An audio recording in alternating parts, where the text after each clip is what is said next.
Picture someone who walks into a crowded room and instantly knows how to read it. They navigate complex social dynamics perfectly, anticipating the physical movements and moods of others before a single word is spoken. We usually call this emotional intelligence. It's a skill set that allows people to naturally empathize with others, adapt to different environments, and smoothly resolve conflicts. But those exact same observational skills look very different when you remove empathy from the equation. This branch of behavior is known as dark psychology, the deliberate weaponization of psychological principles to influence, coerce, and control others. These tactics appear in common social settings, from a first date to a corporate office. They are used to exploit vulnerabilities for personal gain. To protect your personal autonomy, you have to learn how to identify the mechanical phases of manipulation while they are happening, before you get trapped. In the initial phase, a manipulator has one objective: bypassing your natural defenses to lower your security perimeter. Look at this graph tracking an early relationship. Love bombing creates an unnatural vertical spike in affection metrics, artificially fast-tracking a bond. This pairs with paltering, offering curated truths, like sharing passwords, while deleting sections of their history that reveal jealousy. By weaving together intense flattery and carefully selected truths, they manufacture a false sense of security, ensuring the victim grants them absolute trust. An overwhelming surge of early positivity is rarely serendipity. It is a calculated infiltration of the target's boundaries.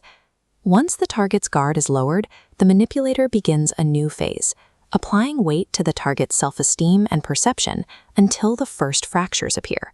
They might start with a tactic called negging. These are mild insults disguised as backhanded compliments or advice, specifically deployed to breed insecurity and make the target seek approval. Then comes triangulation. Introducing a third node into this network model pulls the connection lines away, manufacturing tension.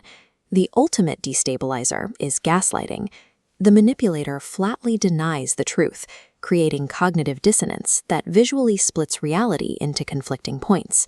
A study of 65 gaslighting victims showed that because this psychological abuse is constantly mixed with bursts of loving behavior, targets reported a severely diminished sense of self and a growing mistrust of others. Phase 2 succeeds the moment the victim stops trusting their own mind. By doubting their memory, they inadvertently transfer psychological authority directly to the manipulator.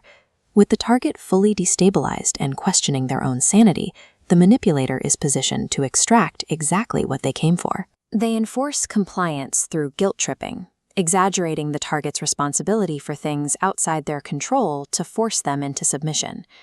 If that fails, they might use reverse psychology, weaponizing the target's innate desire for autonomy. By suggesting the target do the opposite of what the manipulator actually wants, they trick them into choosing the desired outcome just to prove a point. The entire life cycle culminates in a final backstabbing.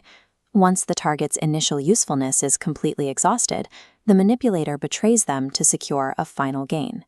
The manipulator simply detaches and walks away with their objective achieved, leaving the isolated target to absorb the resulting emotional and professional damage.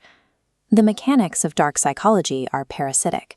The process functions to extract maximum value until the host is depleted and discarded. What kind of psychological profile actually executes this life cycle in the real world? This chart highlights the traits most closely associated with these tactics. Research points to individuals experiencing severe emotional distress, or those falling into the intersection of Machiavellianism, psychopathy, and narcissism. These are not cinematic villains. They are colleagues, dates, and acquaintances, masking their lack of remorse behind a charming exterior. You cannot control, cure, or fix their underlying personality traits. The only viable defense is education. Identifying these behaviors by name removes their primary advantage, the target's confusion. The most effective defense is a reliance on your own instincts and the maintenance of boundaries that preserve your perception of reality.